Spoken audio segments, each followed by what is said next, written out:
bahwa aksi menyampaikan pendapat di muka umum adalah aksi konstitusional, dijamin undang-undang, serta dilindungi oleh aparat penegak hukum.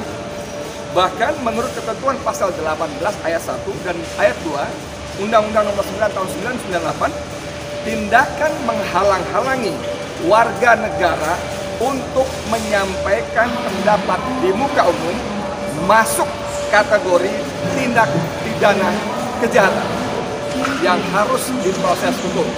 Hukum bolak-balik minta agar warga negara, setiap rakyat Indonesia patuh hukum, taat hukum, karena negara-negara hukum. Tapi kenyataannya penguasa yang diwakili oleh aparat keamanan itu telah melanggar peraturan undang-undang yang sudah mereka buat sendiri.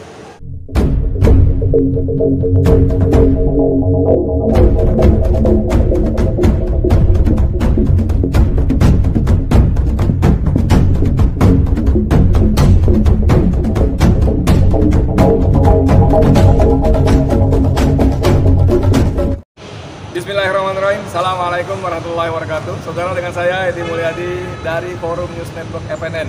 Saudara sekalian, 2 Desember 212 itu besok insya Allah. Dan kita tahu banyak sekali yang menunggu-nunggu momen ini untuk bisa ikut hadir, berpartisipasi, bisa ikut merasakan langsung auranya, suasananya. Tapi seperti kita tahu bahwa acara tahunan yang sudah 2 tahun tertunda itu, kali ini pun tahun 2021 hendak dihentikan, dilarang. Istilah kepolisian tidak diberikan rekomendasi. Bahasa kita sehari-harinya dilarang. Nah, saudara sekalian, tadi pagi saya mendapat, semalam saya mendapat WA dari Aziz Yanuar, salah seorang panitia reuni. Pagi tadi saya coba hubungi tapi tidak berhasil. Dia mengirimkan rilis atau bukan namanya, tapi saya bacakan saja ya. Assalamualaikum warahmatullahi wabarakatuh. Bahwa kami dari Panitia Reuni Akbar 212 tahun 2021, sebagaimana amanat pasal 13 Undang-Undang Nomor 9 tahun 1998, telah mengirimkan surat pemberitahuan resmi akan adanya aksi super damai, aksi reuni PA 212 kepada pihak kepolisian, dalam hal ini Interkam Polda Metro Jaya, pada Senin 29 November 2021 pukul 12.30 sampai 14.30. Jadi dia nunggu 2 jam di kantor Polda Metro Jaya, khususnya di kantor Interkam Polda Metro Jaya, di kantor Interkam Polda Metro Jaya Jakarta. Pada kesempatan tersebut, pihak Interkam Polda Metro Jaya saat itu menerima surat tersebut, kemudian memfoto atau scan surat tersebut. Anehnya, pihak Interkam Polda Metro Jaya mengembalikan surat kami itu dan mengatakan tidak dapat menerima surat pemberitahuan tersebut. Jadi dia sudah terima, sudah dipoto, sudah di-scan, tapi dikembalikan lagi suratnya dengan mengatakan bahwa kami tidak bisa menerima pemberitahuan tersebut. Coba Anda bisa bayangkan logika apa yang bisa diterima, yang bisa kita akal sehat kita. Sudah diterima suratnya, difoto, di-scan, dikembalikan, mengatakan kami tidak bisa menerima. Tapi udahlah, sudah lama negeri ini membuang jauh-jauh logika akal sehat seperti yang dikatakan oleh Rocky Gerung selama ini. Selanjutnya, bahwa aksi menyampaikan pendapat di muka umum adalah aksi konstitusional, dijamin undang-undang, serta dilindungi oleh aparat penegak hukum.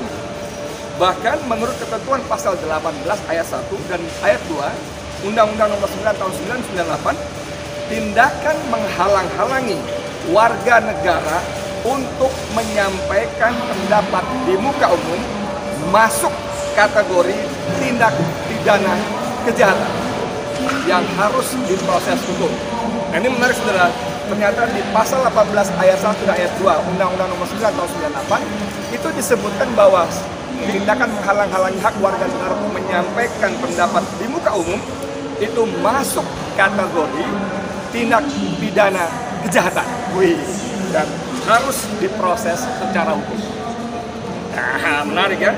Demikian pemberitahuan dari kami terkait pemberitahuan resmi kepada penegak hukum terkait aksi super damai, aksi reuni Akbar 2212. Ini kami sampaikan atas perhatiannya, kami haturkan terima kasih. Wassalamualaikum warahmatullahi wabarakatuh. Saudara sekalian, ini sesuatu yang anomali ketika negara, khususnya aparat hukum, bolak-balik minta agar warga negara, setiap rakyat Indonesia patuh hukum, taat hukum karena negara hukum. Tapi kenyataannya penguasa yang diwakili oleh aparat keamanan itu telah mencoba-coba melanggar peraturan undang-undang yang sudah mereka buat sendiri. Mereka itu DPR dan pemerintah, karena undang-undang kan dibuat oleh DPR dan pemerintah. Setiap perbuatan yang menghalang-halangi warga untuk menyampaikan pendapat di muka umum, tindakan pidana yang bisa dituntut secara hukum. Nah ini coba deh, please deh, wahai penguasa, wahai aparat keamanan, wahai polisi khususnya, kalian jangan terus menakut-nakuti umat rakyat dengan macam-macam stigma, macam-macam opini yang digiring bahwa ini akan ribut, rusuh segala macam, ini COVID segala macam dan sebagainya terusnya. Karena pada faktanya kalau kita bicara ribut, rusuh, tidak ada sejarahnya.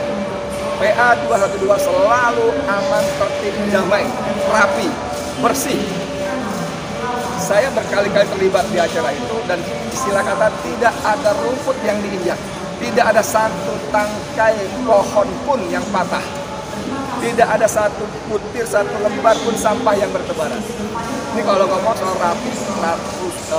rapi, aman dan tertib.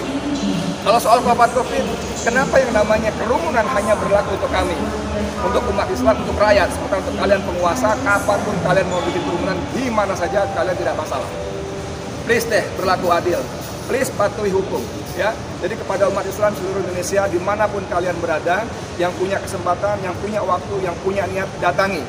Seperti yang sudah disampaikan oleh Imam Besar Habib Rizik Syihab, bahwa acara reuni kali ini, tahun ini, dipusatkan di Patung Kuda. Di Patung Kuda, insya Allah Kamis 2 Desember 2021, mulai pukul 8 sampai pukul 11 siang. Ya, kita datangi, tunjukkan bahwa kita bisa tertib, kita teratur, kita rapi, dan kita damai, super damai. Dan tapi kita tunjukkan kepada mereka, wahai orang-orang yang nyinyir, yang tidak suka pada Islam yang bersatu, umat Islam bersatu, wahai orang-orang yang liberal, komunis, kami ada, umat Islam ada, banyak, dan tidak boleh dia buat main-main. Kami capek kalian buat main-main, ya. Bahwa tunjukkan, ajak semua yang kita bisa punya, keluarga, saudara, segala macam, bawa semua ke Patung Kuda, tumplak di situ. Kita reuni hak yang dilindungi oleh konstitusi, bukan cuma undang-undang, tapi konstitusi. Saya Edi Mulyadi untuk FNN. Assalamualaikum warahmatullahi wabarakatuh.